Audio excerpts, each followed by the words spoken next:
Hey, Symposium listeners, have you ever listened to our A Song of Ice and Fire coverage and wanted to chime in live with your thoughts?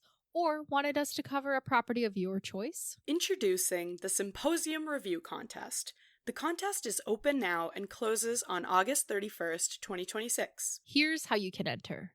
Leave us a 5-star review on any podcatcher and send us a screenshot to earn an entry. You can leave reviews on as many platforms as you want, and each screenshot counts as an entry. If you want an extra incentive, every review you submit on or before April 30th, 2026 will be counted as 2 entries. If you win, you get to pick one of the following 3 options. Option 1, join us for an A Song of Ice and Fire wrap-up episode after we have read A Dance with Dragons. Option 2, get us to watch or read or otherwise consume a piece of media to cover on the podcast. Option 3 is the same as option 2, but you get to also be on the podcast episode with us. We will have a minimum of 2 winners. One winner will be the person who earned the most entries, and a second winner will be chosen through random draw. If interest is high, a third winner may also be chosen. So folks, get those reviews in on or before August 31st, 2026. We look forward to chatting with you in fall of 2026. And now on to the episode. Welcome to A Song of Ice and Fire Symposium.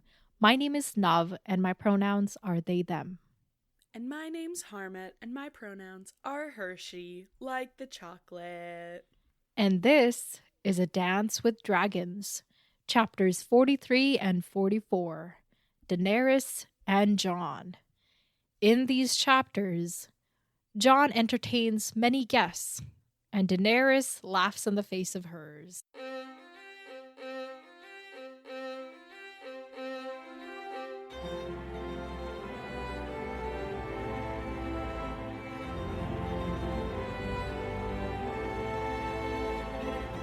Welcome to the podcast, everyone.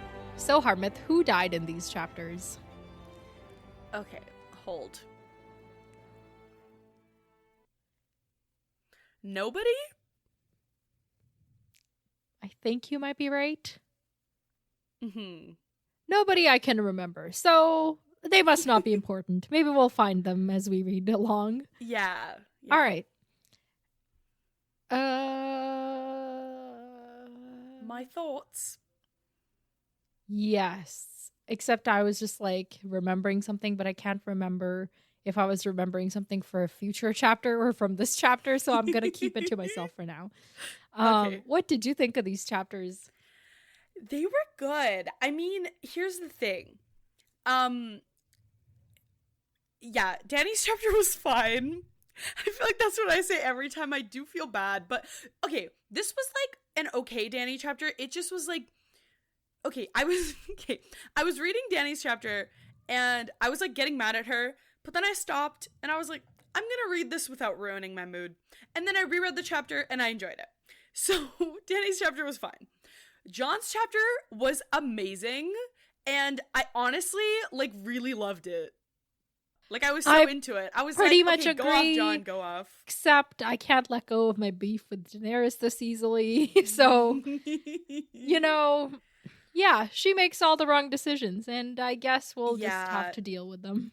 Yeah, it was bad. It was very, like, it sort of is like everything that we'd been accusing her of, she decided to double down. Yeah. You know what I mean? And I was like, girl, I want to defend you so bad, but I can't. Like, yeah. It's giving Making the Bed by Olivia Rodrigo. Okay. It's a song. And I believe she's you. She's like, I made the bed, now I gotta lie in it. And it's like, yeah. Yeah. Except I love beds and sleeping, so you make the bed and I'll lie in it. Except, isn't the opposite of... Wait, you make your bed after you're done lying in it. Okay, that's a weird expression. Let's move on. I prefer dig your grave and now you must bury. Now you must... Yeah, but it's like, you made the bed in the past and now you're coming to sleep in it. So it's like whatever you earlier in the day did, you gotta deal with it, you know? Fair. Okay. Back to these chapters. Yeah. Give us a summary, please. Oh, yes. Okay. I will try. Oh, I need to count you down, you mean? Yeah, I was looking at you. I was like, oh, do you I want me to- forgot. I was just like, this is my chance to cough while you were talking, so I took it. Oh my god. Okay. I'm sorry. I must No, it's okay. I must arrange my life around my coughing necessities. What can I do? One I day must arrange my life lungs around my will be healthy ailments. enough to carry me through. But Oh my not God. today is not that day. Yeah. Oh, sad. Okay. Aw. 3, 2, 1, go. Okay, Dany's getting married the next day. She's been shirking all of her responsibilities, not holding court, not keeping up with things. When confronted with anything, she basically is like, well, we're about to get married. That guy can do it. She's about to get married. She's basically just been having sex with Dario. That's kind of all she's been up to. She basically gets married during this chapter. And Kate, she learns things and stuff. Oh, freaking Quentin is here and he reveals himself and she's like, you should have come earlier. Too bad. Sorry. I'll keep you in nice quarters. Bye. She gets married to Dario. There's no hope. Dario? No, wait. She gets married to his Dar, him. Okay, Yeah, okay. him. Go. Okay, John. John. Okay. Frick. Okay. Celise is here. The plan, she's like, we're gonna be here and then we're gonna go to the night fort, my rightful place. She's exactly as we remember. The banker's with them, who has now left Cersei. He's like, Cersei? Stannis can help me. I got you, you know? Oh my and then god, Jon's I like- totally forgot that this guy we saw with Cersei. Sorry. Please continue. Okay. And then Jon was like, and then Jon's like, hey, can I get a loan from you too, buddy? And I'll help you get to Stannis. And then they sort of shake on it. And then Alice comes in, and Alice is the girl on the gray horse. A minute. I interrupted you, so I gave you more time, but also I didn't keep track of time as well as I usually do. So there was just a lot of mess happening. But I totally, when you were like, he's not with Cersei anymore, I was like overall, like theoretically, like more like supporting Cersei, right? And then I remembered, no, he showed up in her chapters and she was like, not today. Yeah. Okay, thank you for that reminder. I totally forgot that we met Tycho Nestoris. Otherwise I was gonna go on and on about his hat. But I guess we must have encountered it before, so I need not talk about it. Okay. Blah, blah, blah, blah, blah, blah. We're here now. So, Daenerys. She is waking up from... Well, is she waking up? She's, like, not gone to sleep after having sex with Dario, because it's, like, one of their last nights together. But they have been having sex on the regular, and everybody knows. And in a what knows? And everybody knows. Oh, and everybody... Yes. Yeah, except poor Missandei, who's like, I heard you screaming. And she's like, no, that's just the wind. Don't worry about it. No, literally, when she said that, I was like, oh my god. But then later on, in that same moment, I think she talked about how she's like 11, and then I was like, oh wait, I always forget that all these people are children. Yeah. So I was like, oh, is she like teasing? Like, is she just, like, what's wrong with her? But then I was like, oh, she's a child. She hasn't done that yet. Yeah. Okay, and then... Yeah, she's like, Dario doesn't love me. He just loves the fact that I'm the Dragon Queen. I would give up my crown for him, but he wouldn't love me then. And so she, like, acknowledges that his whole motivations, but she's like, I don't care. I love him anyway.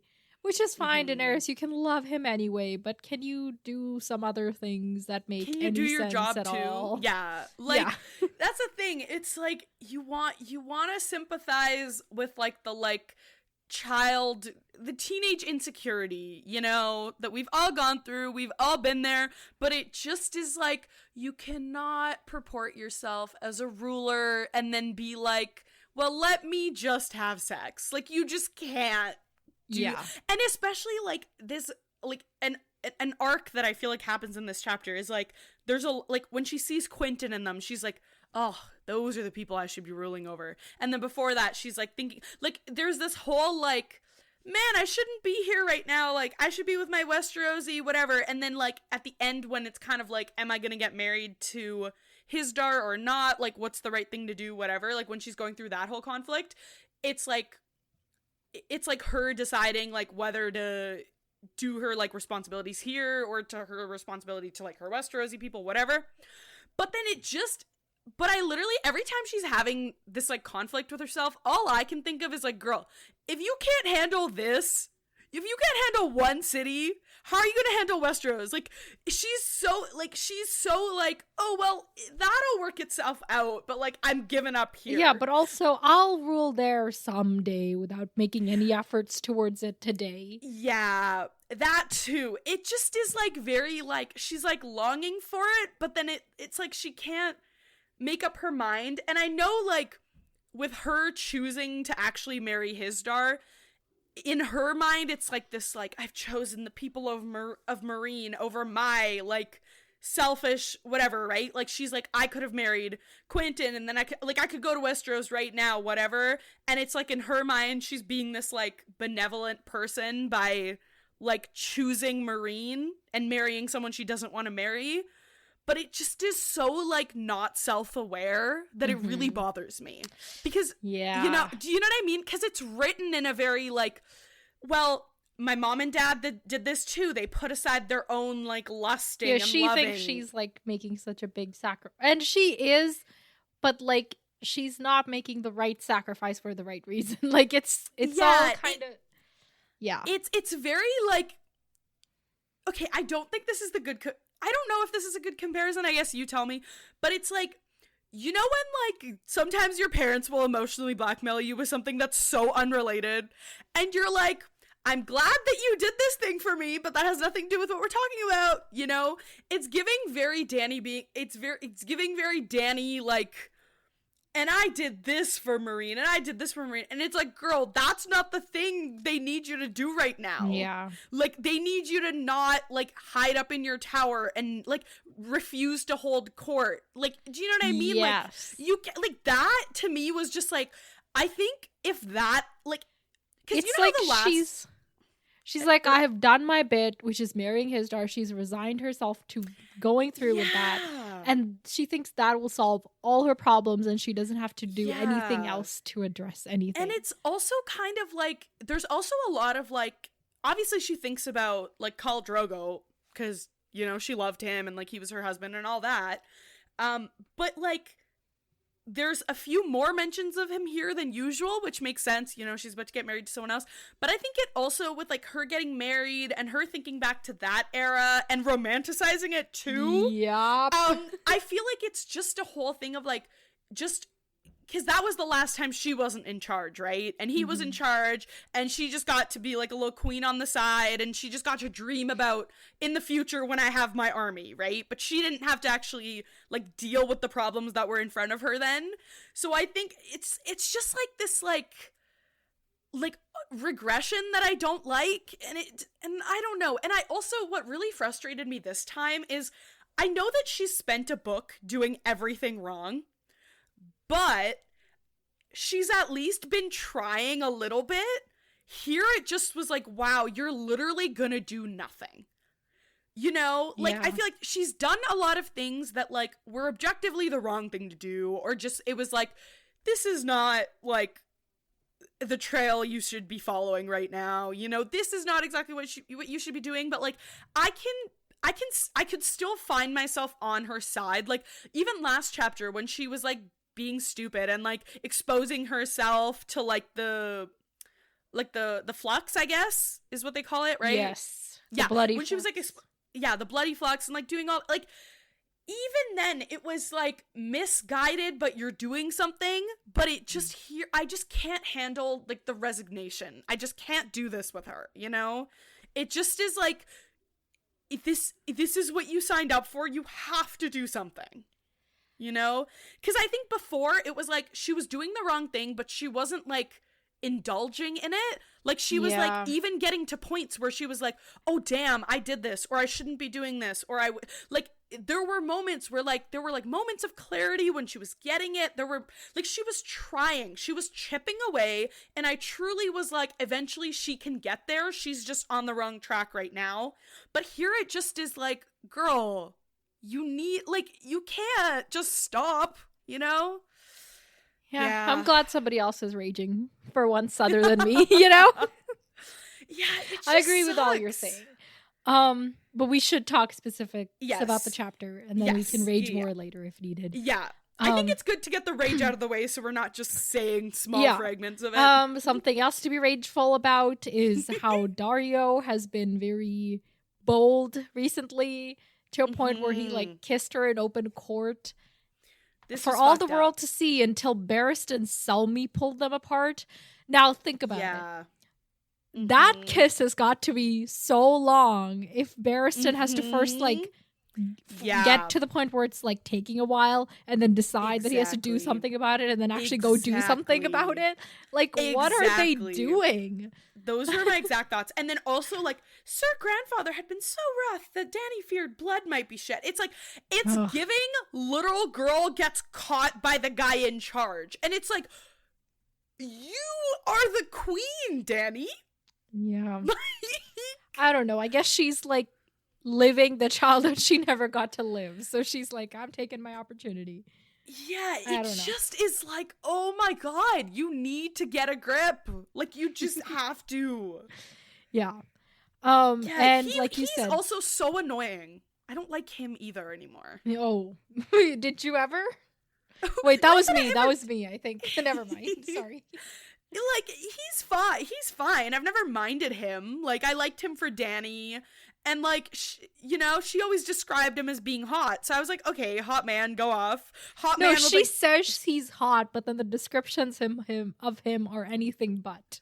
Like, come on. Like, he's got, like, the golden tooth, which he likes waggling at her. Like, not waggling. I don't think that's the right term. But, you know, she's always mentioning his, like, golden tooth, and not because, like, he needed some dentistry, but because he wanted a golden tooth, you know? Right. Yeah. It's giving very, like, it's giving very, like, yeah, I don't even know. Like, this man is definitely a playboy. Right. Okay. Yeah, like, I don't like him. Yeah. Other than that one time we heard when she held court and he kissed her, she has not been holding court. But he asked her to hold court, like, the one, like, this on this last day, and she's like, nah, tomorrow I'm gonna be married and his daughter can hold court. These are his people. Now they're his people. What about your children?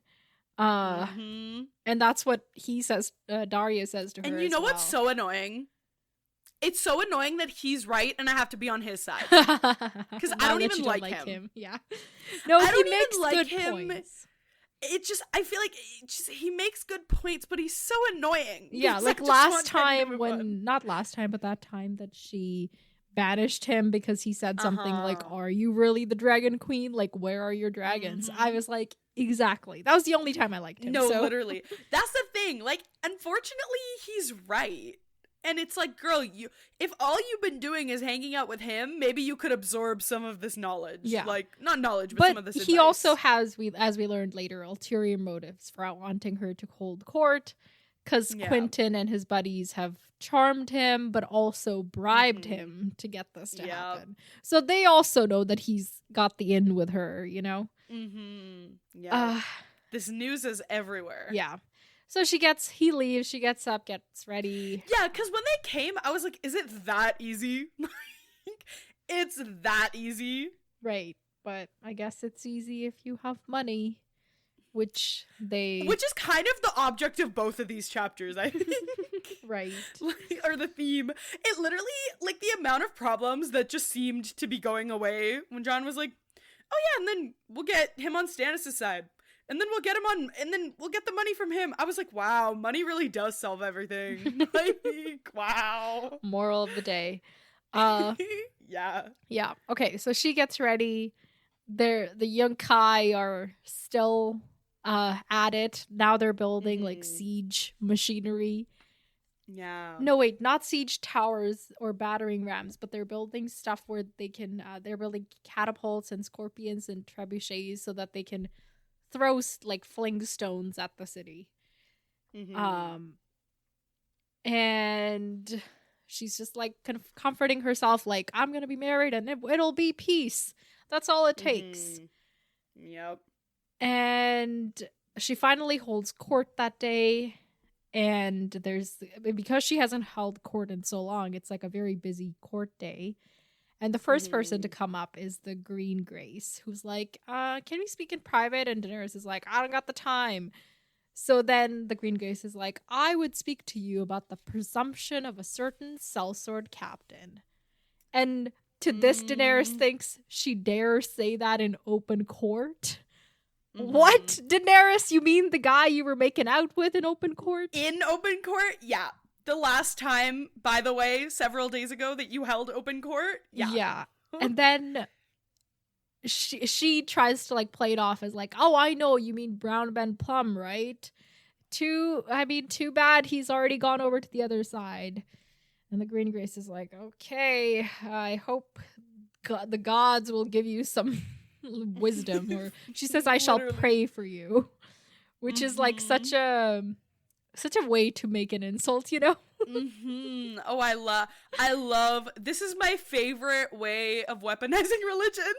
Yeah. This is my absolute favorite way to weaponize religion. And then she tolerates the rest of the people who have petitions to make, 1 foot jiggling with impatience as she sits upon her cushions, which I'm like, done. Like, this is your one job. You gotta have your foot jiggling with it.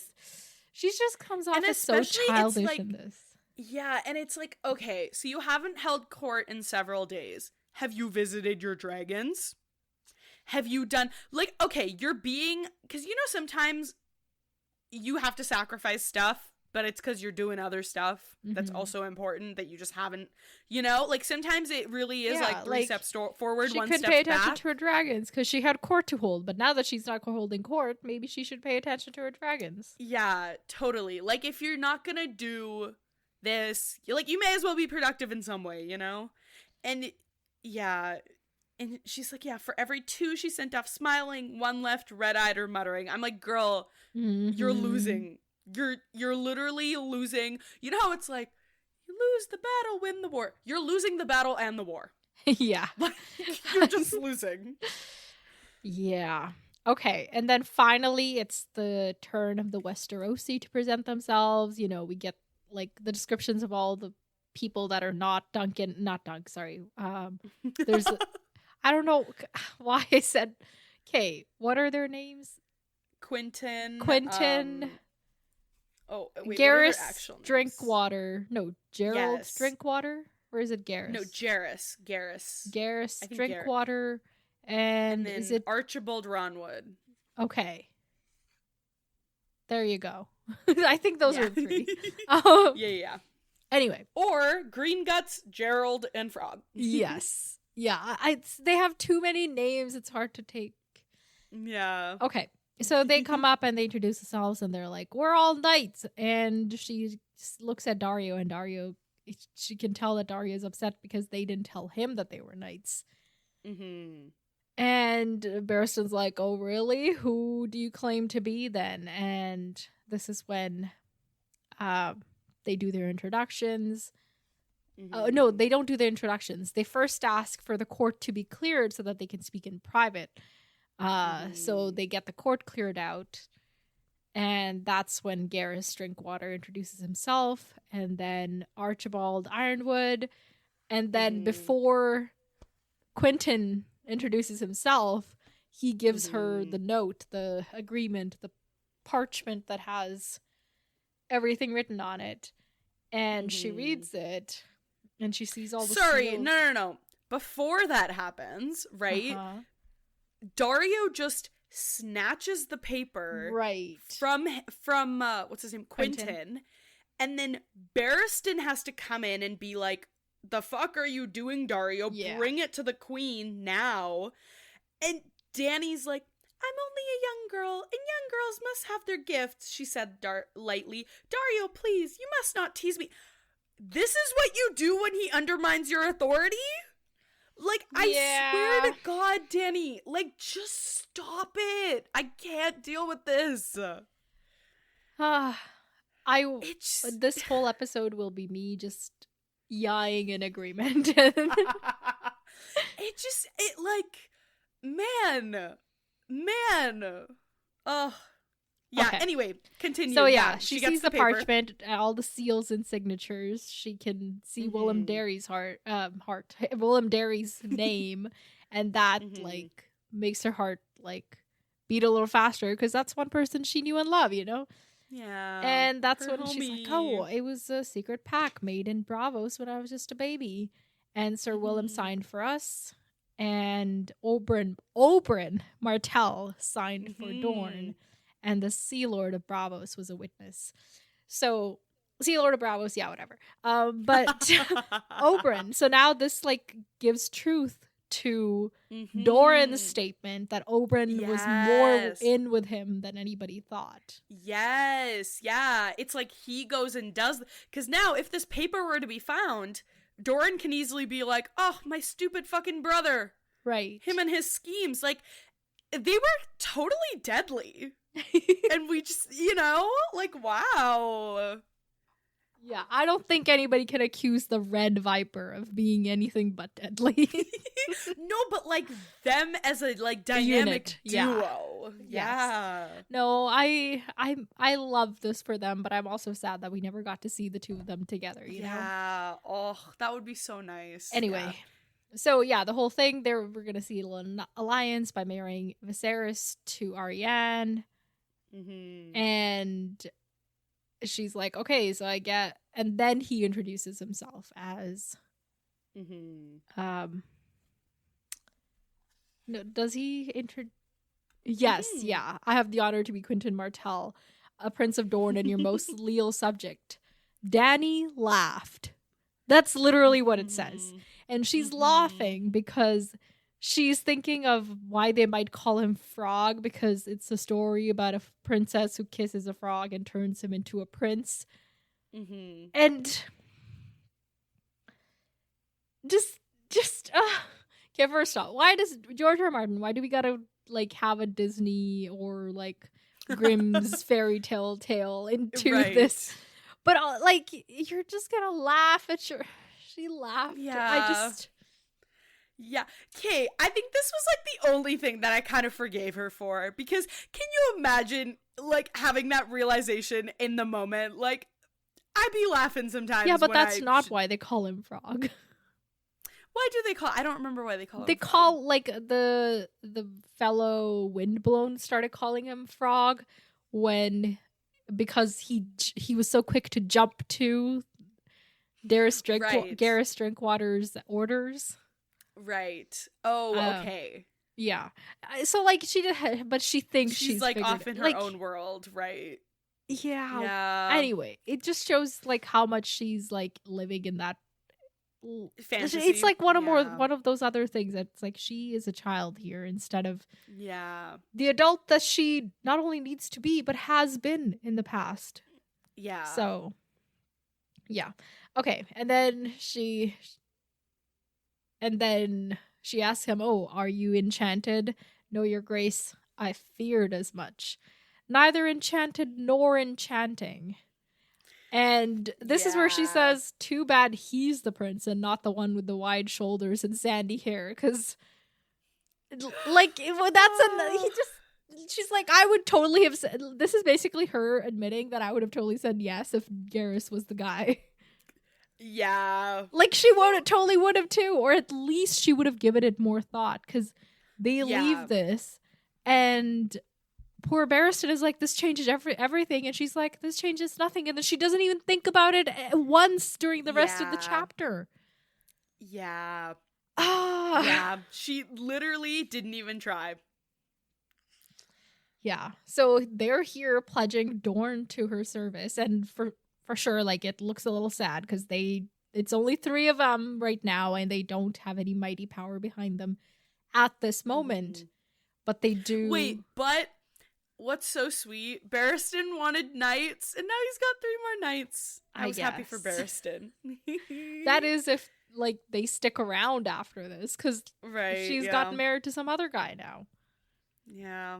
Yeah. But she's like, I won't. Oh, no. I won't have you treated with discourtesy after she had already laughed in their face. And I was like, what was that if not discourtesy? She's like, oh, promise you'll have a nice room and everything, and get out of my face. Yeah. And she leaves. And yeah, Barristan's like, this changes everything. She's like, it changes nothing, doesn't matter. And Dario's like, they're liars, they deceived me. And she could tell that not only did they deceive him, they also had bought him out. So she knows his sellsword ways better than, like, she knows better than this. She's not exactly like falling into the she's not falling into the trap, she's stepping into the trap. Like, yeah. And then just like another night of sex with Dario, and she's once again sad, like, he'll leave me and never see him again.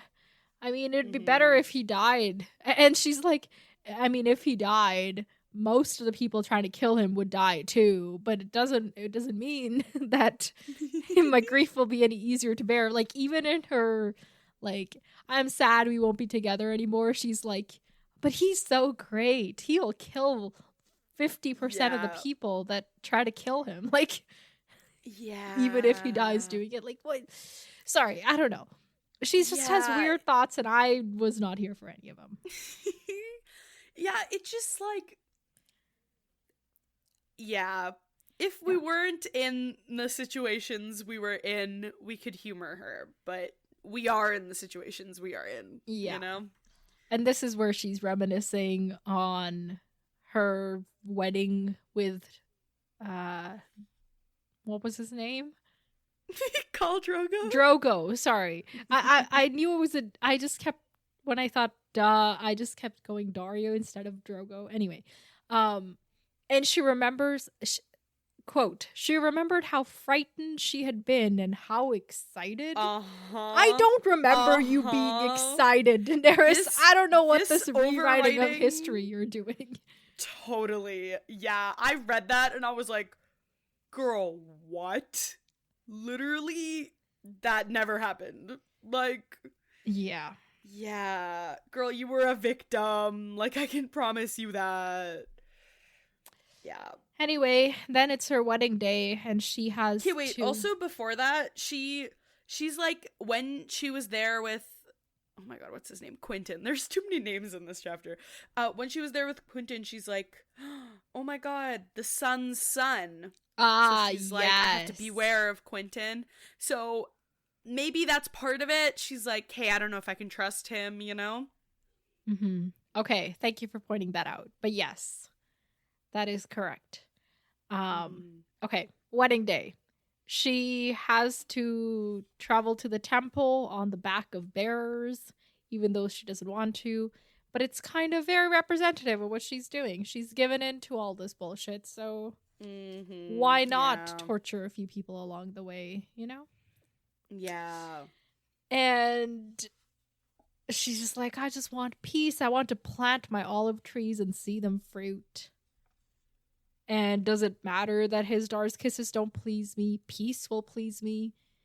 And she's trying to be like, am I a queen or just a woman? Like, if I were a queen, I would care more about peace, but she clearly doesn't really care about either at this point. Yeah, none of your actions have been pointing to that.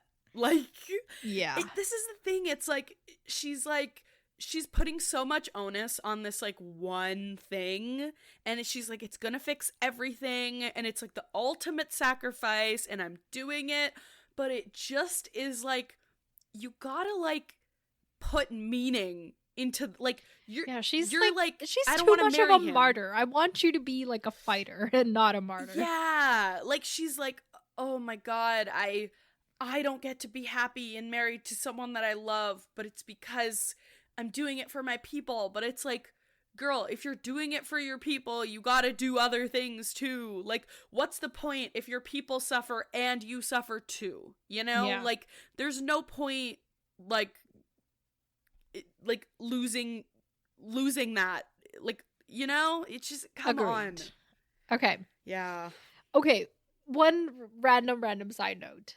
She's Mhm. watching the elephants in the yard, Mhm. and she's like, queer beasts with they reminded her of hairless gray mammoths. And I was like, Mhm. where have you seen mammoths that you can like, you know, I thought she was more likely to have encountered elephants given that she lived most of her life in the free cities. Where did she come across mammoths and not elephants? Just really random, not at all worth discussing further, but just I had that thought, okay? Yeah. And then it's like, okay, what's his name? Quentin and his people are there, and they're trying to convince her, like, please, like, just I'm sorry that I suck, but can you please just reconsider?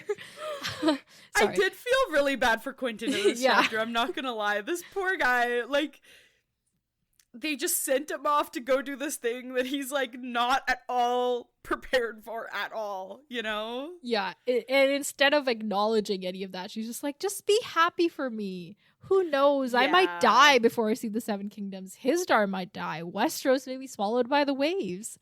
It's time I was wed. Don't worry about any of it. Just like, that is so. It's like being. It's just putting things like, I'm getting married today, but Westeros might not exist tomorrow. Like, how likely is that really? It's very like sweeping it under the rug with like the weirdest generalization. Like not even general.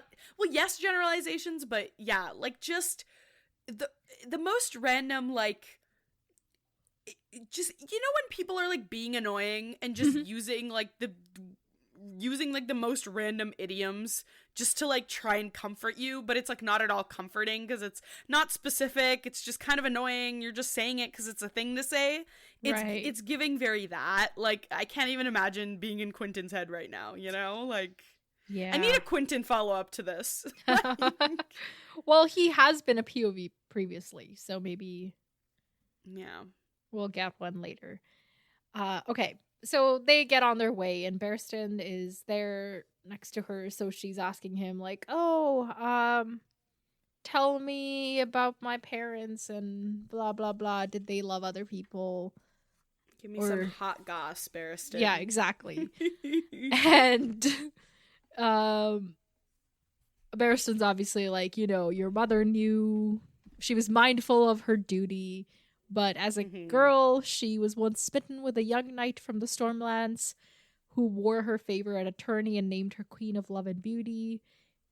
And apparently this knight never fought after that day and became the most pious, and was heard to say that only the maiden can replace Queen Rhaella in his heart, and blah, blah, blah, blah, blah. But basically, they couldn't be married. I think I remember there being, you know, once again, theories about everything. But theories that this guy is... No, not Pycelle. Oh, okay. Pycelle's not pious. But rather the High Sparrow. The new High Septon guy. Because, you know, he be too mighty and pious. Oh my god. I don't think there's anything to that theory, but I do. Anytime there's I love that though. I love like a silly, take a detail here, detail there, melt them together. I love it. And her father, and she's like, did he love she asked whether he loved anyone, and Barristan says not loved exactly, but maybe wanted is a better word. And the person he wanted was, sorry, I'm trying to find her name. What is Joanna? Okay, it doesn't say here, but I know her name is Joanna. So I'm just Joanna Lannister, aka Tywin's wife, aka also his cousin. But somehow that's not incest. I totally forgot that she was his cousin. Oh, so when I was reading this, I was like, wait, sorry, who the fuck? What? But then I was reading this and I was like, oh wait, yeah, I guess she. And then I was like, oh, you know. But Yeah, but like wow. their wedding isn't even considered incest. Like cousins marrying Right. is just every day. It's only when you yeah. get to siblings that it's problematic. Yes, of course. This gives us like so much tea and like context a little bit, I feel like. Yeah. Like this also totally the rivalry and like the hatred, like so it let me adds say to what it says first, because I don't think okay, yes. but Wait. apparently on the night that Joanna and Tywin were married, the king, Aerys, or prince at that time, I guess, was joking about it, how it's too bad that there's no longer the right of the first night or whatever.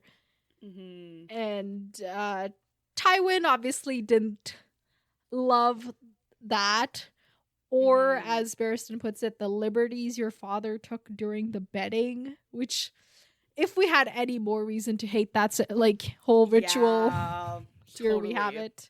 Totally. Yeah. Okay, but once again, this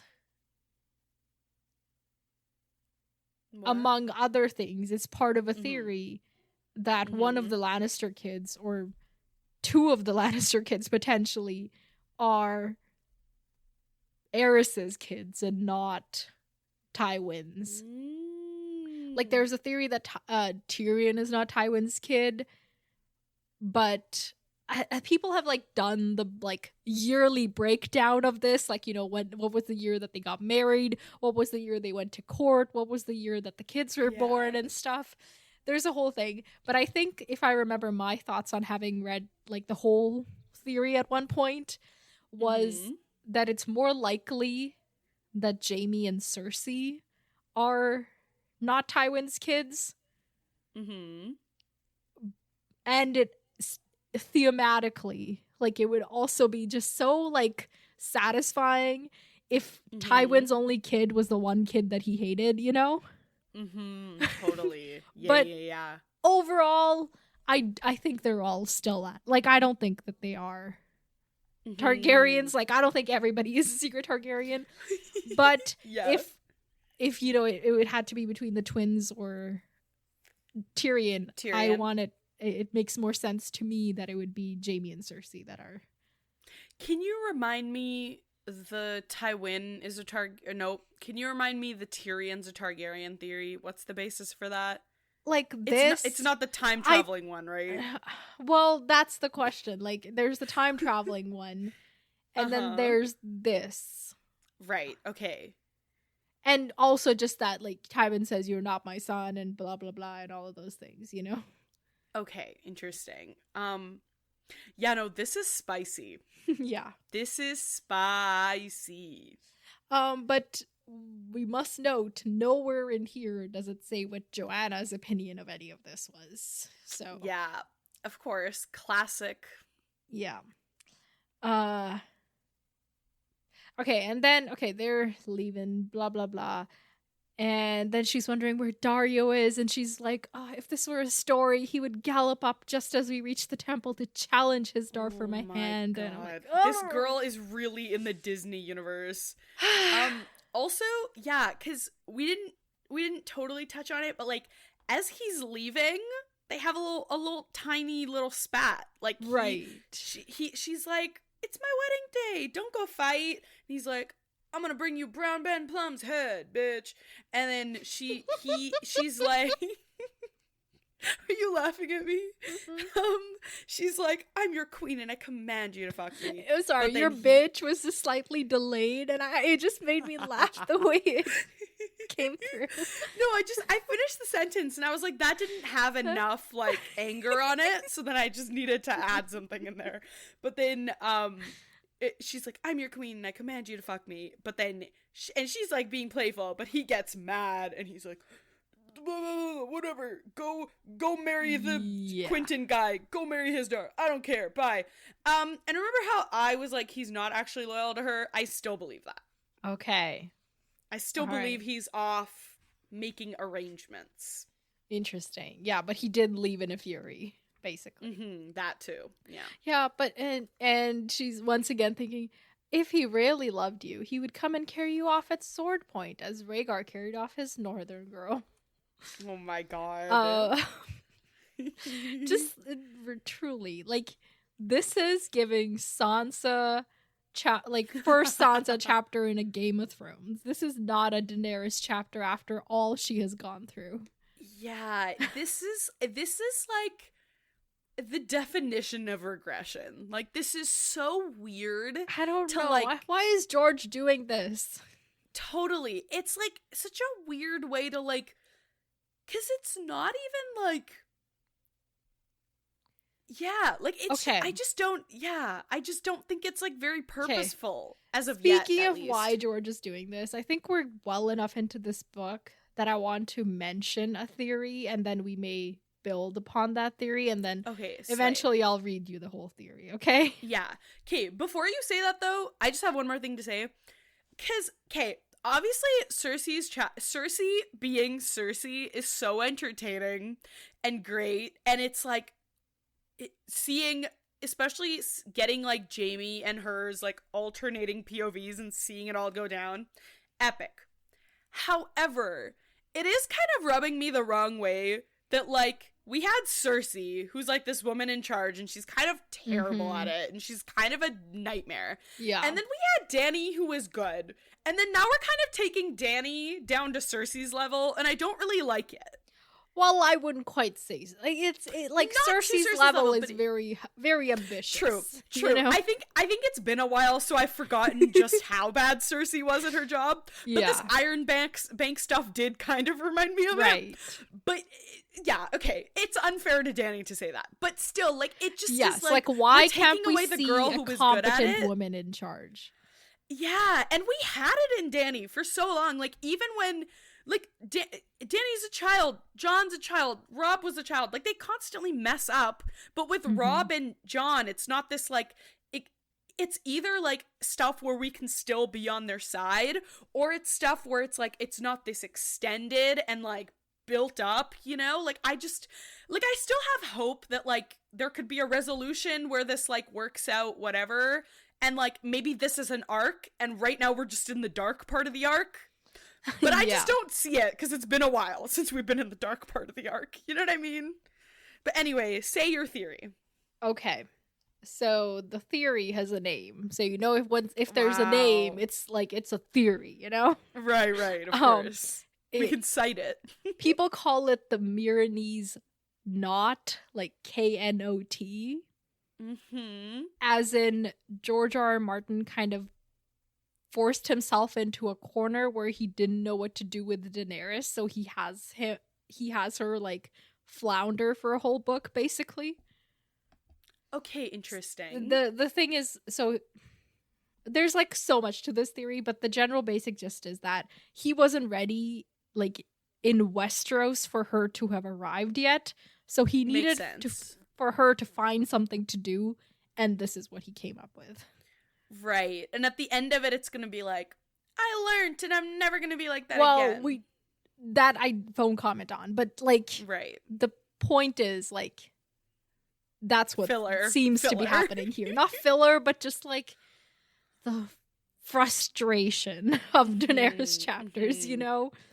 Yeah. Like, wouldn't it have been better if we had just caught up with her a couple years later when Quentin and the Greyjoys and the whoever had arrived and, like, she was greeting them after having ruled in the city, or but instead George Martin was like, I need to fill this in, but also I need to explore how, like, humanity works. Like, I need to get into every nook and cranny of this. Yeah, like, I really need to break her down before I build her up. Yeah.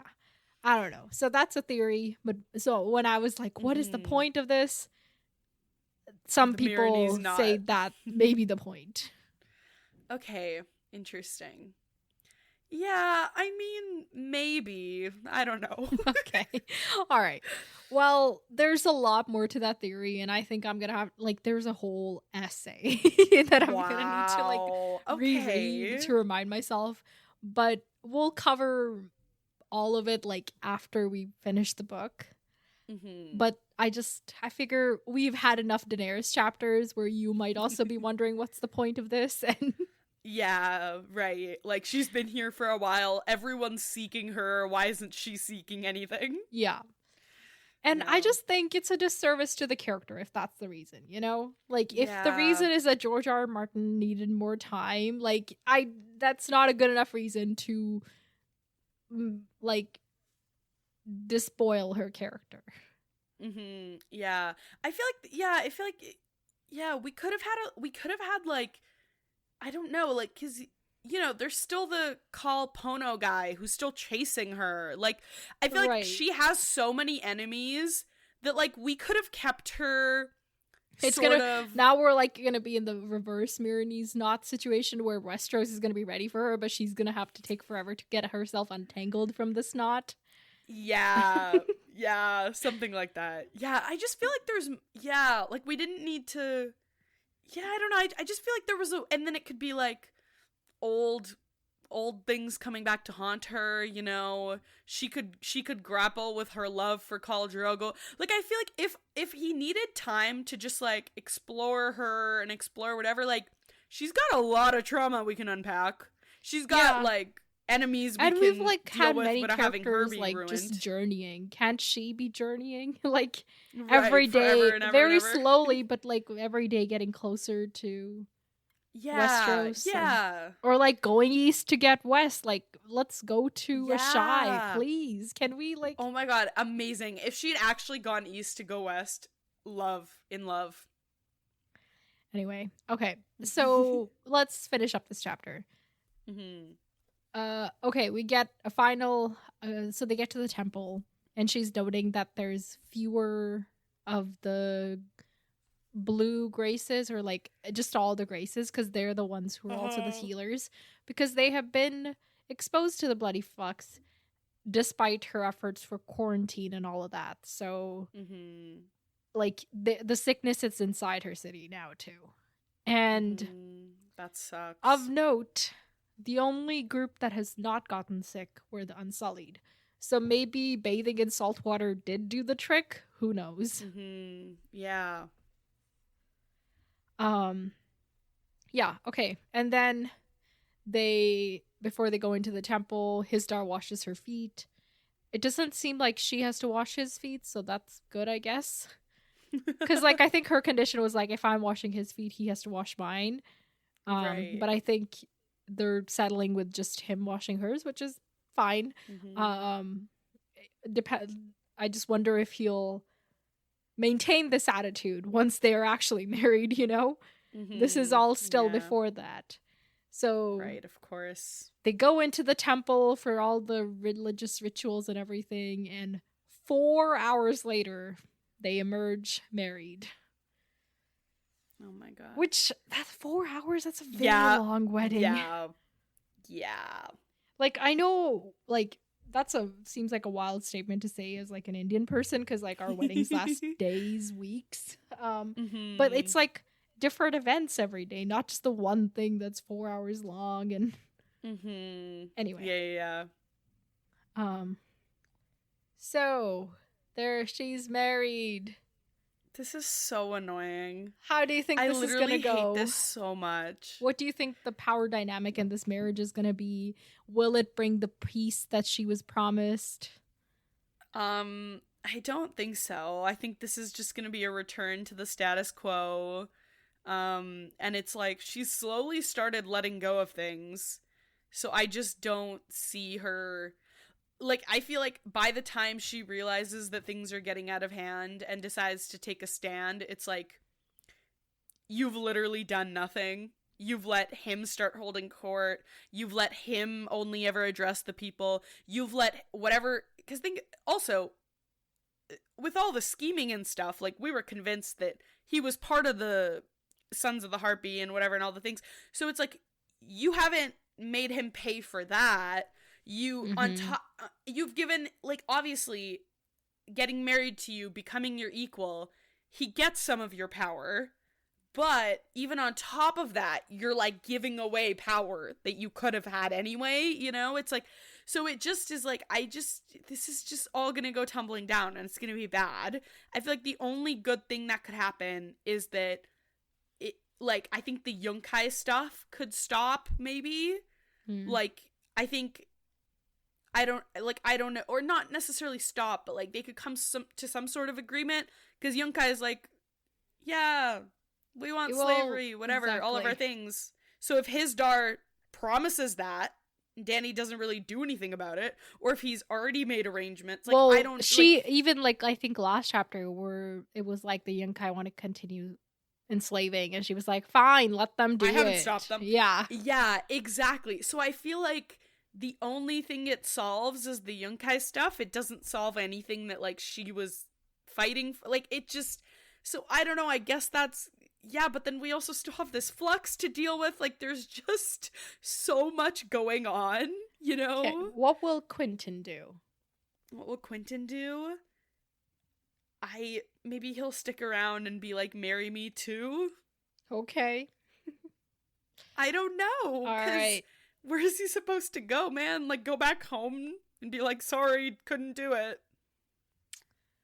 I mean, that's a good an idea as any, I guess, if she can be convinced. Yeah, I don't know. This is bad, though. This is really bad. I'm really disappointed that she went through with this. Yeah. We never, like, reading it as readers, we never think it's actually gonna happen, but lo and behold, it happened. Especially, like, the first time it was pitched, and she was like, okay, do this for 90 days, and then we'll talk. And I was like, haha, so funny. And then we literally immediately were, and then even the people she was talking to were like, if he can get that accomplished, you realize what that means, right? And she was like, just let the peace come. I'll deal with that later. Right. But then like 30 days later, she was like, it's been long enough. We're getting married. And it just is like, come on. Yeah, no, this is not fun. Okay, let's move on to Jon. Since you love this chapter so much, why don't you do some of the narrating while I sit back and relax?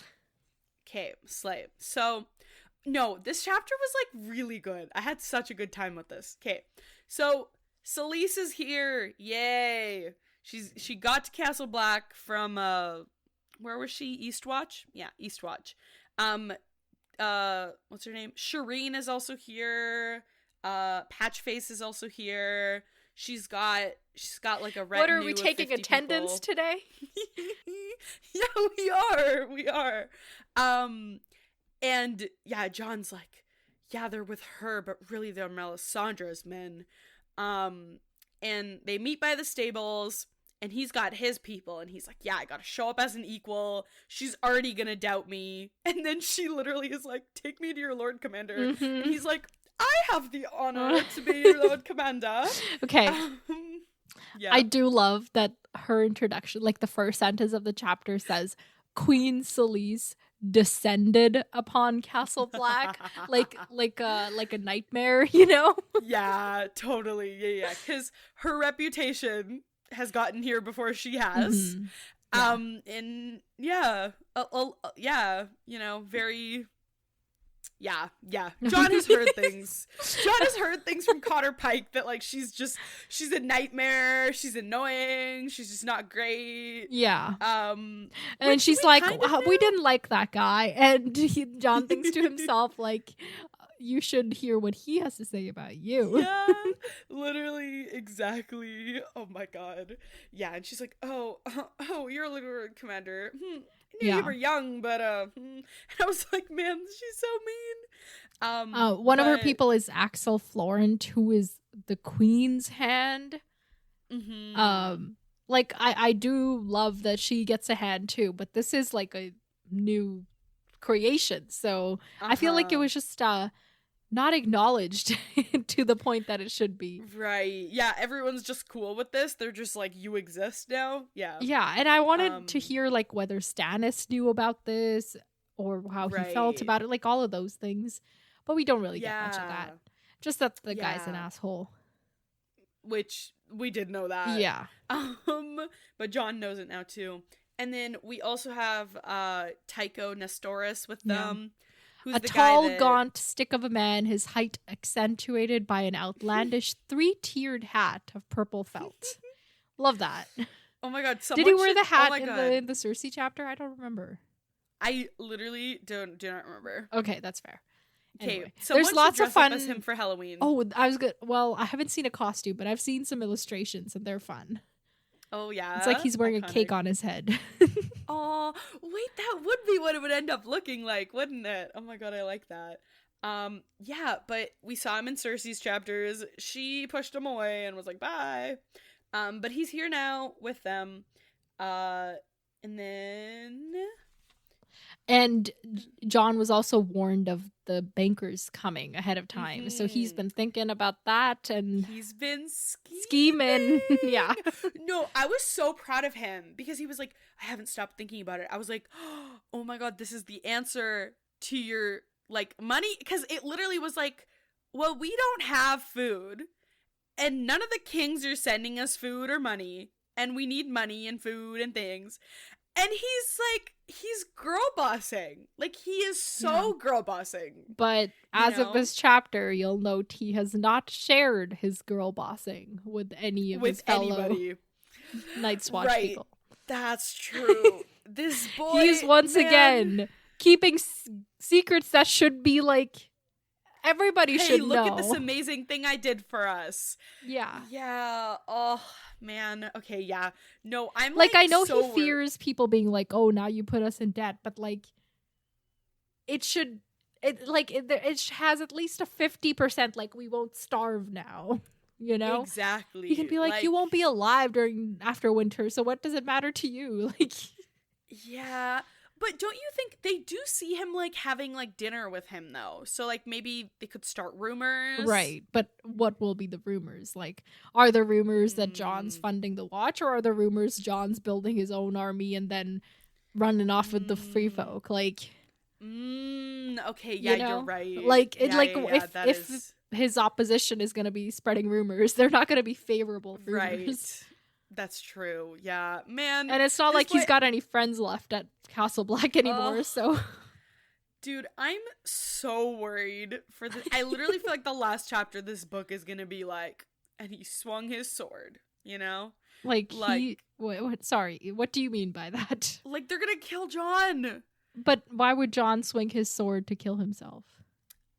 Not him. Like, he's... Like, Cotter Pike swung his sword? Yeah. Okay. The guy in front of him. Sorry. Like, I'm so worried. Use some proper nouns to help my brain out, please.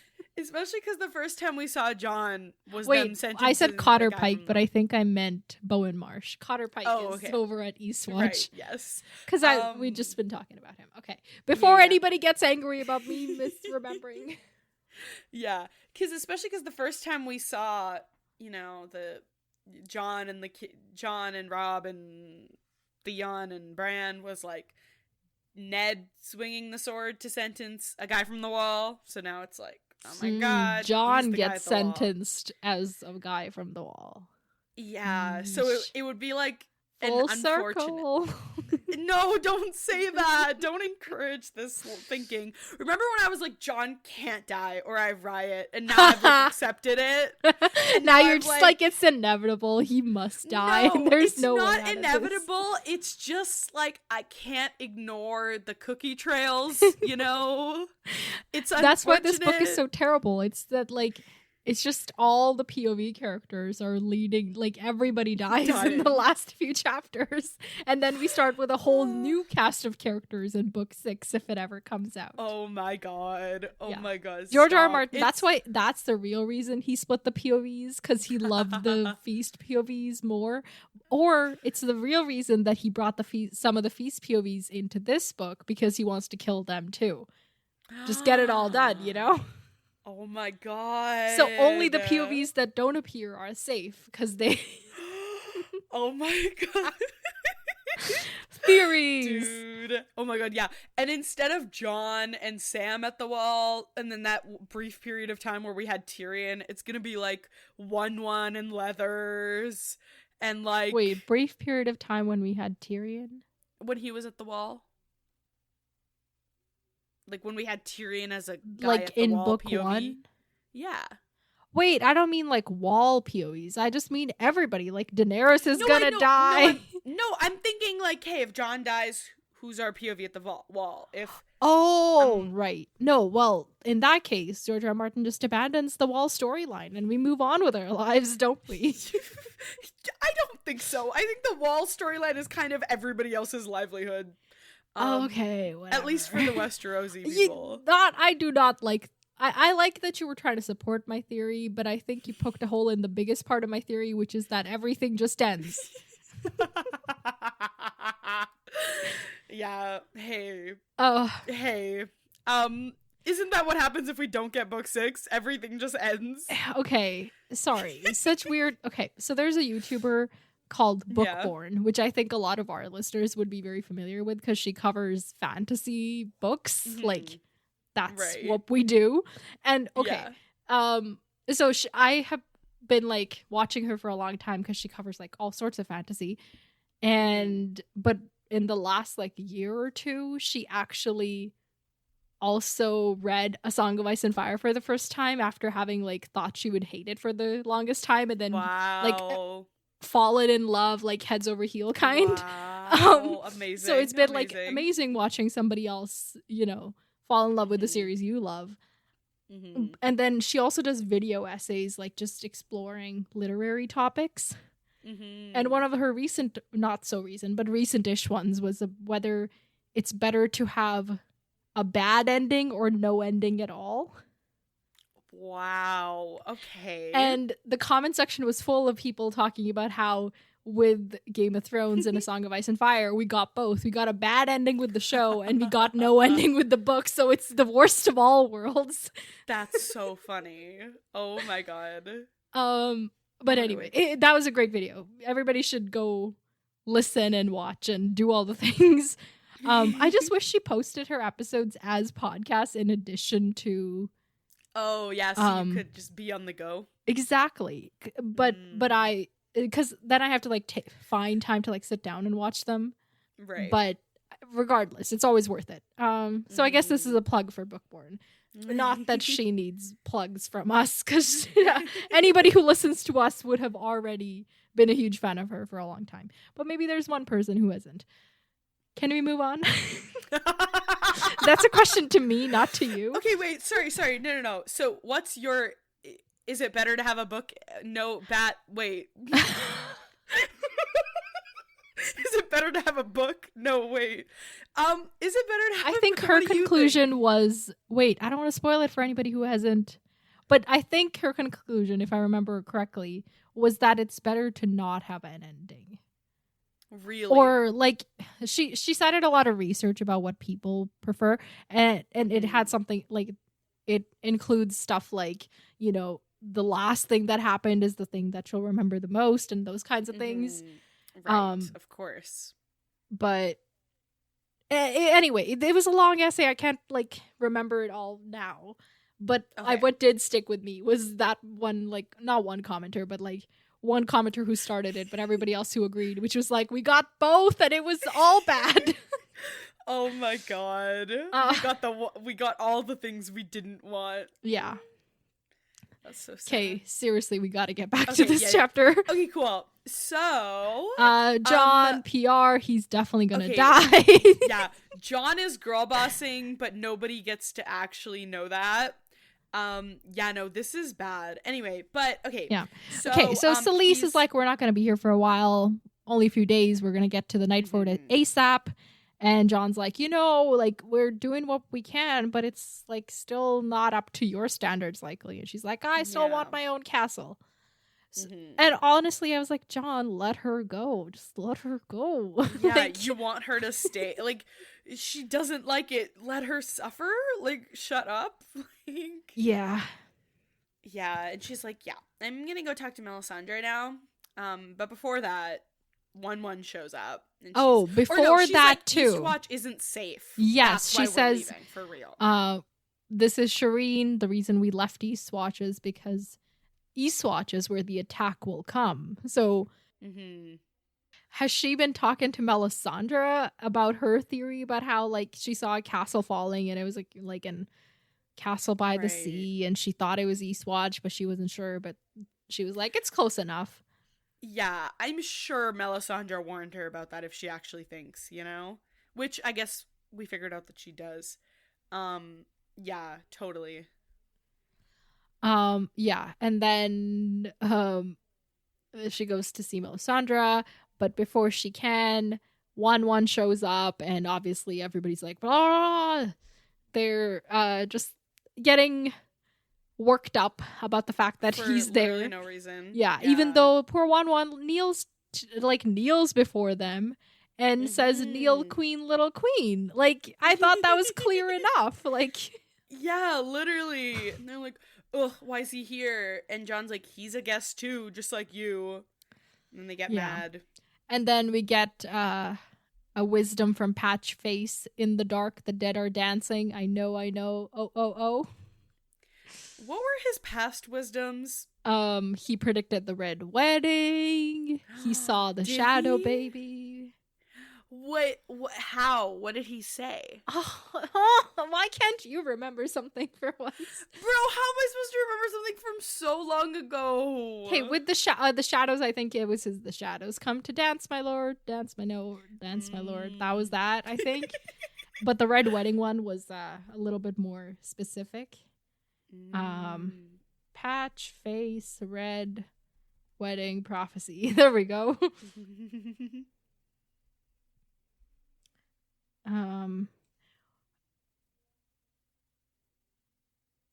Fool's blood, king's blood, blood on the maiden's thigh, but chains for the guests and chains for the bridegroom. I.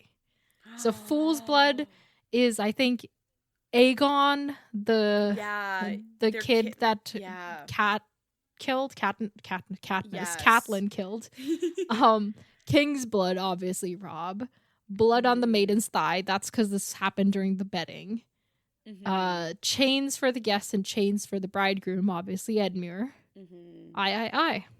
Red wedding. Wow. Okay. When did he predict that? Like close to the red wedding or a while? Before the red wedding in book 3, I think. Wow. That's so scary. Yeah. Anyway, so I don't know. In the dark, the dead are dancing. Maybe this is like those corpses in the ice cells. Like they just haven't broken out, but inside they got a disco party going on. Oh my god. Yeah, no, this is scary. And he's got like a new motley cloak, but it's like a warmer cloak, so that's good for him. And he's still got his antlers with bells that he's got. But they've added some squirrel fur flaps to keep his ears warm, which I appreciate. That's so cute.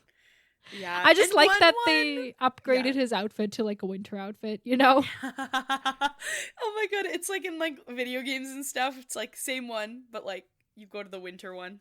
That's so cute. Yeah, but 1-1's like, oh my god, who's this silly guy? Yes. And then he kind of like reaches for him, but then like all hell breaks loose. Like, yeah, because they think that he's gonna attack or whatever. Yeah, but and it's just like, girl, he just knelt to you. Like, he's very clearly acting like a curious kid, not like someone trying to attack. Like, it's very obvious. And Jon has to be like, put your swords away. Don't anger him. Just shut up. And he tells Harden to take 1-1 back. And 1-1's like, eat now, 1-1. And Jon's like, eat now. So they get him a bushel of vegetables, but no wine because he had never had it before, but he's taken a liking. Wow. And too much of a liking.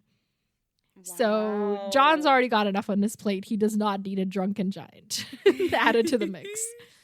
Yeah. Oh my god. He's getting turned. I just love him.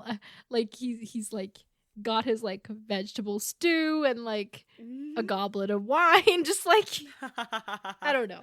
A 1-1 is adorable. Yeah, and I also love the imagery of like this giant using like human-sized utensils. I didn't even think of that, but that is, you know how I love tiny things. Yes. And if you're it would giant, look like tiny everything is a things. tiny thing. Exactly. I wish I were born a giant, I guess. Oh my god. Anyway, yeah, I he's also great. love, and he's like John's learning. like, yeah, John's like, this is 1-1. And then he says his whole name for them. Yeah. He's cute. learning all the essential like words like eat and well, I guess kneel, which I wouldn't say is that essential, but you know, somebody clearly for taught them him it that. is. Yeah. For them it is, yeah. But I do love him. Anyway, I think if any of these bitches tries to attack him, I am gonna be very cross. Oh my god. You know what I'm hoping? You know how I'm like, John's gonna die. I'm hoping though that like sorry, I thought for a second my brain rearranged that and I thought you said I hope John's gonna die. And I had to like really rethink fast and I was like, what? How do we even respond to that? Oh my god. No. I like, you know how I'm just hoping that like the people he has won favor with can save him. You know what I mean? Like one like hides him in his shirt and like sneaks him away. Like I don't know. I'm trying so hard to like Leathers like puts on a little facade. Like I don't know. I'm just hoping that like it'll be enough. You know? Yeah. Anyway. Well, we shall see.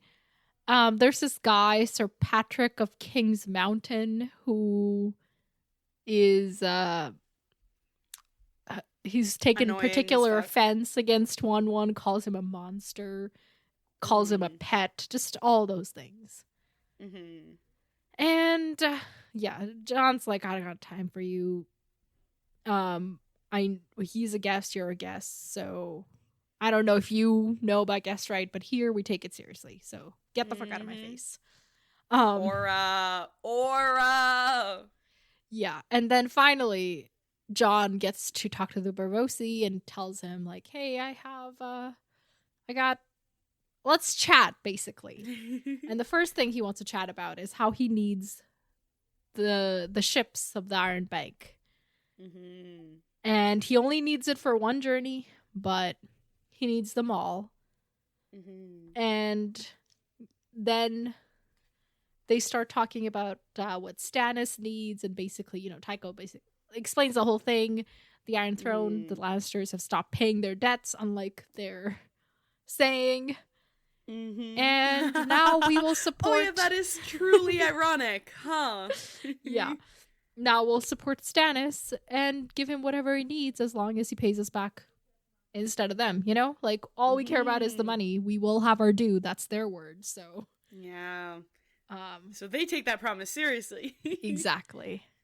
Wow. And they're talking about like where Stannis is. Like he was marching on Winterfell. We haven't quite heard from him since. I mean, we know the last time we saw him was that he was stuck in place, but maybe there has been progress. Who knows? Yeah. And John's like, I'll make sure you get to, like, I can give you guides, horses, provisions to get to Deepwood Motte, and then you can make your way to Stannis. But for all this help, there will be a price. And the price is the use of those ships. And then also we need a loan, enough gold to help us fed till spring. And Taco's like, what? That's not possible. Then it takes them a while to haggle back and forth. They drink wine. And by the time they come to an agreement and sign the deal, both of them are half drunk and quite unhappy, and John thinks that it's a good sign of a negotiation well done. Iconic. Yeah. And so he wants these 3 ships to join the fleet at Eastwatch, and some of the ships that like Salador San's fleet had lost. All and together I think it's like 11 ships or something to go to Hardhome to rescue the free folk, as if they come with the Night's Watch, that is, you know. Yeah. And my notes on this page were hot and capable man. Bitches want to be Jon Snow. Well, yes, he does do this well. I just wish he had announced it forthwith.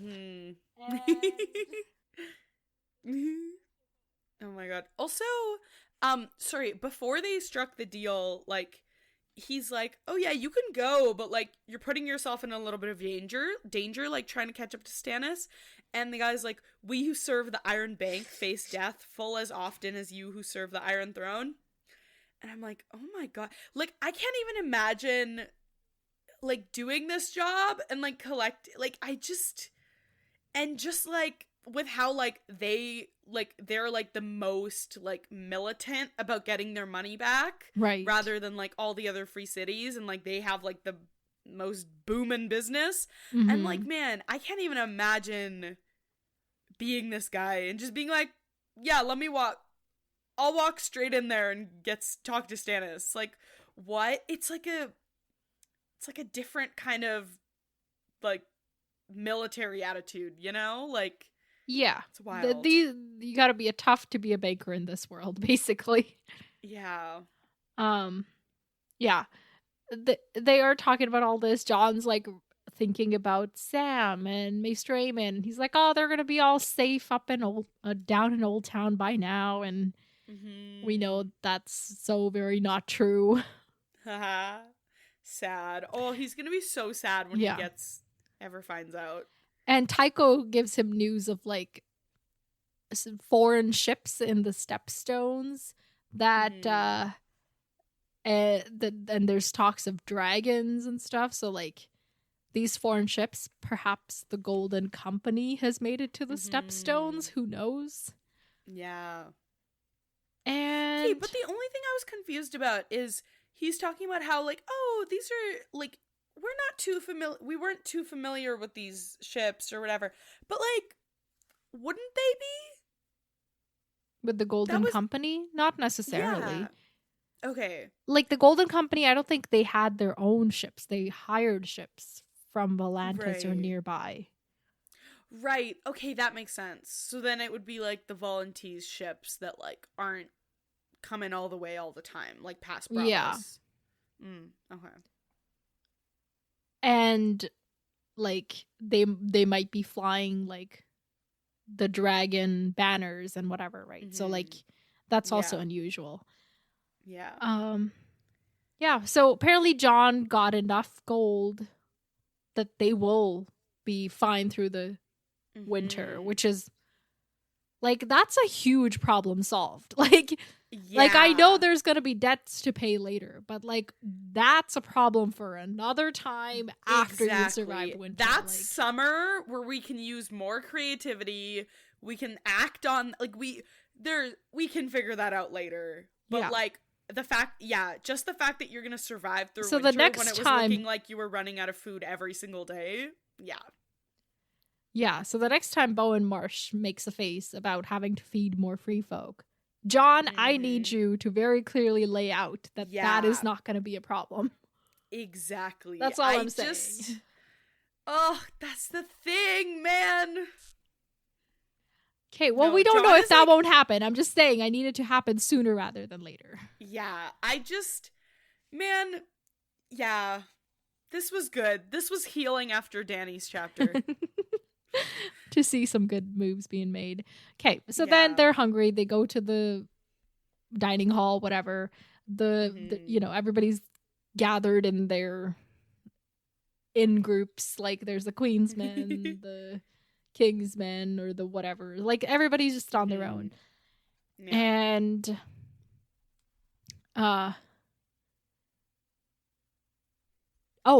Axel Florent comes up to John. And if we didn't hate this guy before, this conversation seals that deal. Where's this Val Wildling princess? Bring her out. Let's have a look. And John rightfully is like, she's not a horse to be paraded for inspection, sir. And Florent's like, promise I won't count her teeth. I'll be respectful, whatever. And John's thinking to himself, he knows I don't have her because, there's no secrets at the wall. And even though it's not openly said that she left, people at the wall know that she's not around. Yeah. And yeah, he's like, if she won't come, I'll go to her. And John's like, she's not here. I have to. Where he says, I'll go to her. Where do you keep the wench? Just like away from you, thinks John. And basically, just the guy keeps pushing it, and is like, do I have to speak to the queen to go find her? And John has to pull the only card he has, I guess, which is the queen would never presume upon her hospitality, hoping that it was true. And now I have shit to do. Get out of my face. So he gets out of it this time. Do you think he's going to be successful for long? I think for now, yeah. Because especially, like, she's not here. Like, what do you mean you're gonna command him to bring her? Like, I think, yeah, this might be a problem for other things that, like, they want, you know? Like Axel wants, or like the queen wants, but I feel like maybe for this one we're good. Yeah, and hopefully Val will be back soon so that he can be like, look, she was never gone. Like, yeah. And so then he goes back to his room, reviews the agreement, thinks about the reputation of the Iron Bank, all of that, and finally sits down to write orders for Cotter Pike to take those ships and bring back the free folk, women and children first, as many as he can. And he closes his eyes just for a moment until he wakes up hours later, having fallen asleep and doing his work, which I think has happened to him like multiple times. And let me tell you, John, not sleeping is not helping anybody. And he's woken this guy by Mully, who has come to tell him that there's a girl, and he thinks Val is here. And John, instead, he's told that it's from the south of the wall, not north. And he's like, oh my god, it has to be Arya. Yes, and he's like running to go find her. And he in his head he's thinking about how he felt 15 years old again. Yeah. Let me remind you, he is 16. Like, to be like, I feel 15 again is such like that is funny, actually. Right? Okay, but I think it's also, it just adds so, like, it adds so much gravity to, like, how much his body and mind has aged since he's taken over this job. Right, you know? But that is so funny, though. I didn't even think about that. Because, I just was like, yeah, man. Like, if he was 25 or even 20, it would be one thing to be like, I feel 15 again, but he's 16. Totally. In my mind, he is 20, so I was like, yeah. That was like at the beginning of book 1. Yeah, dude. Rock on. Yeah, and then he's also thinking about why Melisandre sent Mance if Arya was coming he's here like, what anyway. game are you playing? Yeah. And it's like, bro, did you have some other task for Mance? And then he's like, as he's walking over, he's thinking about like, okay, what am I gonna do with her though? She can't stay here. I guess the best thing I can do is like get her to Eastwatch and get Cotter Pike to put her on a ship to some place across the sea beyond the reach of these quarrelsome kings. Maybe she could return to Bravos with Tycho. Wherever he might send her, though, Arya would need silver to support her, a roof above her head, and someone to protect her. She was only a child.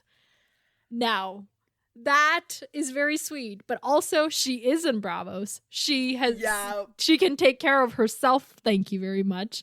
And just like, you know, like, I wish that Arya was still the person that needed protection, but she has evolved beyond that. Yeah. He doesn't know that. He's thinking back to, like, his last Arya memory, which is, like, stick him with a pointy end. Yeah, but in a way, she is where he would want her, too. So, like, she's in Bravos. She has a roof, and she has someone to protect her, and that someone is herself. So, like, you know? No, it was sweet when he was like, I think Bravos would be best, but it's the closest. And I was like, man, if you only knew. If you only knew. Yeah. And he finally makes it to, they've taken her to Mace Raymond's old chambers because that's where, Clytus nurses people to health and whatever. Mm-hmm. And she is by the fire, huddled up, and she looks enough like Arya to give him pause, but only for a moment. Now, we have to remember that she's a Karstark, like we find out later.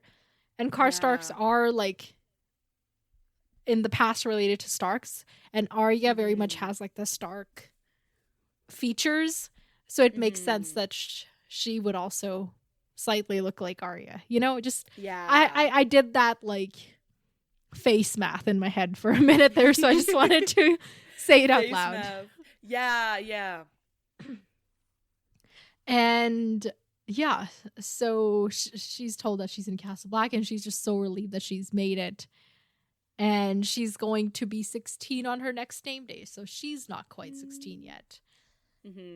And then she talks about how her uncle Cregan is hard upon her trail, and then Jon has to, like, be like, I know this person. Who is she? And then he realizes it's Alice Karstark.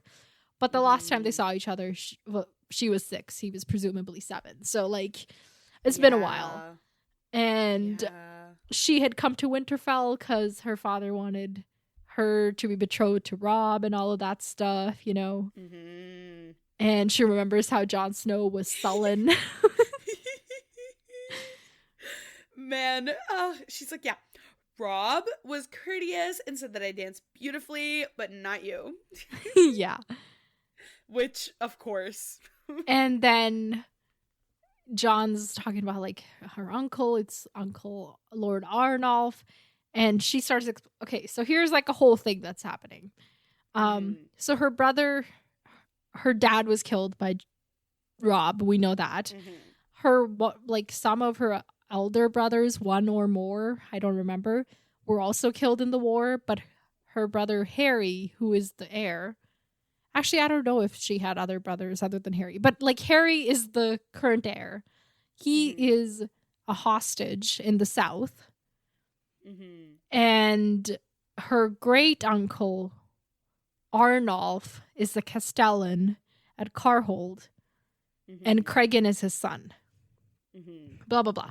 But basically, they want to marry her to Cregan so that they can inherit Carhold and all of that. And she was married to, no, not married. She was betrothed to some Hornwood guy who died in the war. And what is it? Her uncle has declared for Stannis in hopes that it might provoke the Lannisters to kill Harry the actual heir, another Harry the heir. Right, yeah. So there's like and also we know that she tells that he means to betray Stannis. Sorry, I'm not saying this well, but there's like a twofold motive. So the uncle and the great uncle want Carhold, and they need to get both Alice and her brother out of the way. And they're trying to get her brother out of the way by having the Lannisters hear that they've declared for Stannis so that they'll kill the brother in retaliation. That way, brother's out of the way, Alice is the heir, and then they're going to marry Alice to Cregan, and once she has a baby, they've got an heir that's their heir, and she can go die too. And this Cregan guy has apparently buried 2 wives already, so we don't really want to know how that came about. Dude.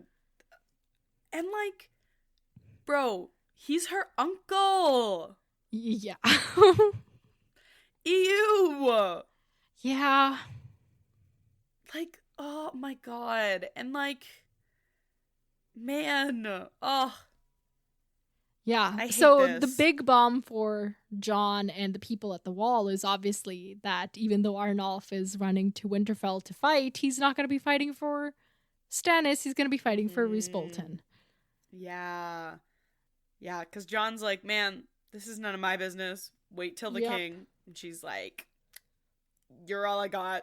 he's probably dead. He'll make sure of it. You're my only hope, Lord Snow. In your father's name, I beg you, protect me.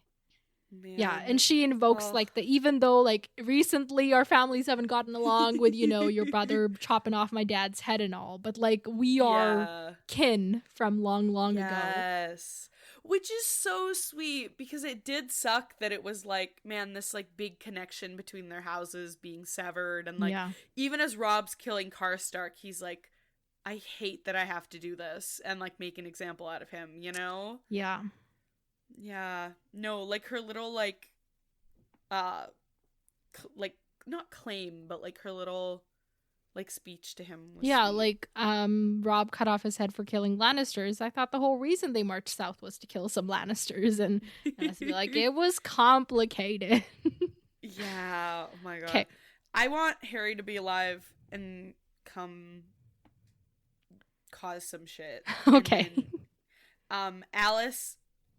No. Yeah, like, okay, no offense to Harry, but Harry can be whatever. I want Alice to cause some shit and be an heir in her own right. No. Hear me out. Because, okay, if John helps Alice, she's technically, like, gonna be out of the way. And then they're just gonna be, like, it's Arnold and his son, her uncle left, you know? So it's like, until we can get Alice back, I want Harry to cause some shit, and then he can leave and, like, I don't know, go do whatever. Yeah, but he's I think a prisoner of the Lannisters, so I think Alice is more likely to, like, do something being in the North now than... Yeah, that's true. We didn't hear anything. Have we heard anything about this Harry guy before? No, I don't think so. Okay. Like, it never came across Cersei's desk, and she just I don't think so. Okay, cool. I don't think we heard about him, like, getting freed or anything like that. Mm-hmm. Or beheaded. Okay. I think we didn't hear either way. Okay, cool. This is wild. I fully was like, this is Brienne. What do you mean? Wait. Yes. Like the girl who rides north to John. The girl on the gray dying horse. Yeah. Yeah. You had a lot of wild theories about this one. Yeah. Well, I didn't even know this girl existed, to be so for real with you. Yeah, but she's here now. So Melisandre has proven right, but also wrong at the same time. Like, there was a girl on her dying gray horse, but then she wasn't Arya. Yeah. In that way, I guess Jon can be comforted that Mance has gone to Winterfell, where they do think Arya is. So right. Yeah. That's still in the works. Right. It's like accidentally in the works, thankfully. Yeah. Is Jon gonna be able to protect her? What are they gonna do? I don't know. I mean, he was kind of thinking, like, when he thought it was still Arya, he was like, okay, well, the best thing is to get her away, but where do I get her away? So he might follow the same plan, but just for Alice instead of for Arya? Maybe, yeah. Because I think, like, I think at least for now, like, we gotta get her somewhere safe, you know? Mm-hmm. Just because, especially because, like, yeah, like, yeah. What was I gonna say? So insightful. Wow. Please, wait, hold more on. of that. No, like, because she's literally the heir. Did it again. She's the no, because she's the heir. Yeah. She's the only. She's the spare right now. She's the only free heir right now. You know, free-ish, yeah. Free-ish, yeah. So, like, we gotta protect her, but also not protect her too long that Arnulf can just whatever do his thing. Yeah, because, like, I don't know, what are Jon's connections? What can Jon... I don't know, maybe she's got some important news. Maybe he sends her to Stannis, like, with that important news. But is that too dangerous? Like, because she just made it. Right. And, like, sure, he could send her with, like, that, because you know how the Iron Banker's also going to Stannis, mm-hmm. so maybe he could send her with him, but I don't know, that just kind of feels like, because they're gonna look for her in the North, like, I just feel like if we're sending her off to, you know what I mean, and then at Winterfell, if the Stannis stuff is already going wrong, and then we get, like, both Stannis and her in the same place for them to take them. Like, that just feels really dangerous to, like, put them in the same place at the same time where they're both going to be in danger. You know? Yeah. But then also it's like, it is important to get this news to Stannis, and like, but if he's not Tycho's exactly in a already condition- going, maybe Tycho can carry the news, or like a letter with the news or something, you know? Yeah, I think that would be safer than sending her, because we also just don't know what Stannis's reaction is going to be to this, right? Because, like, Right. I feel like I trust Stannis to be like, okay, she's come over to help me in Yeah, but he might try to marry her off to somebody to his advantage or something like that. Yeah, exactly. Like, it's just not, you know? Yeah. Okay.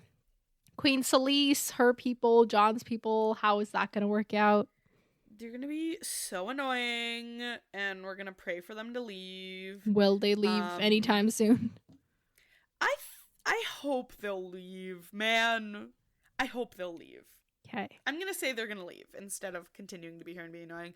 Yeah, they're definitely gonna ruffle some feathers before they leave, but I think they're gonna leave. The deal with the banker, like, that's actually going to become a reality. They're going to have money, they're going to have food, and John's going to tell people about it, potentially. Potentially, yes. I'm hoping for the best for that. Okay, sorry. That's two separate questions. Like, whether they will get the money and food, and then second question, whether he'll tell people.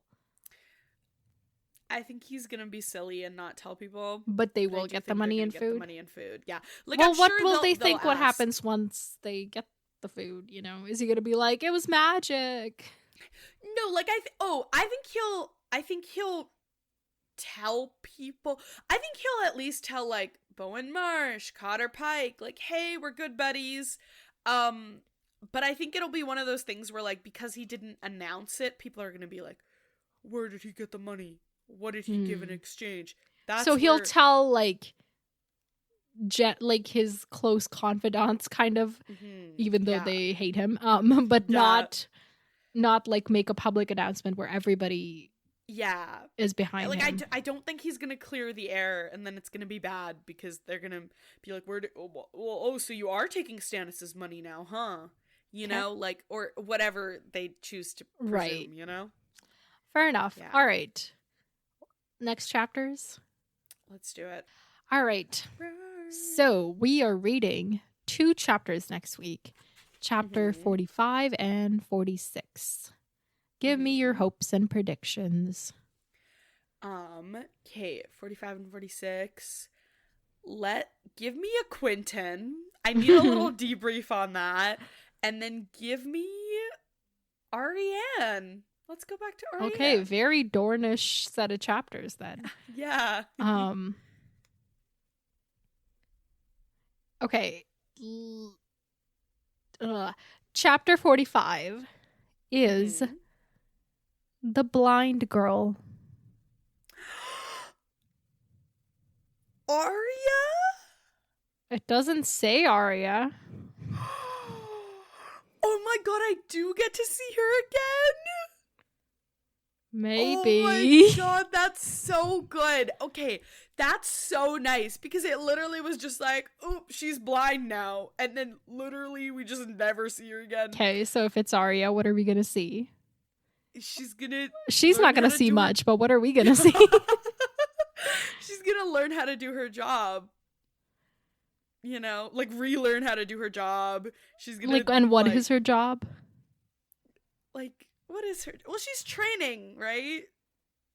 Well, no, what was she? Oh no, he like sent her off to like go learn the language, and then she was like, was it Nan? She was gonna be Nan, or Cat of the Canals. Sorry, I forget. Yeah. She's got so many pseudonyms. I forget what's what. Yeah, she was gonna. She was the Cat of Canals, and she was selling oysters and stuff like in the streets, right. And then she killed that singer from the Night's Watch, and then that's when they took away her eyes, so, and that's where we ended. Okay, yeah, well, maybe, yeah, I don't know. Oh my god, Yeah. She Okay, so you can don't she- know. That's your prediction? can she still become like a faceless man and like train and like do her thing? This is not a question hour. This is a prediction minute, okay? No, I'm thinking. Like, I don't know. Well, I think for now she's gonna like learn how to do her job again while not being able to see. And her like, job be able being to what? explore. Well, her job, I don't know, just whatever. Like, they is she send gonna her be off to do. selling clams and stuff again? Like that job? Sure. Or maybe Okay. for now she's helping in the temple place thingy, like in Okay. the house. Yeah. All right, chores. Got it. All right. Yeah. Chapter 46 is A Ghost in Winterfell. A ghost in Winterfell. Okay.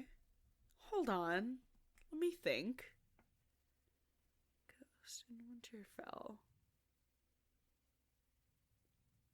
Is it just Theon? Well, it wasn't in the last chapter. He was like, there are many ghosts in Winterfell, and I am one of them. Yeah, that's what I was thinking of. But the reason I paused for so long is I was trying to think of who else could be a ghost in Winterfell. It but then I could was be like, I think it's Bran, like...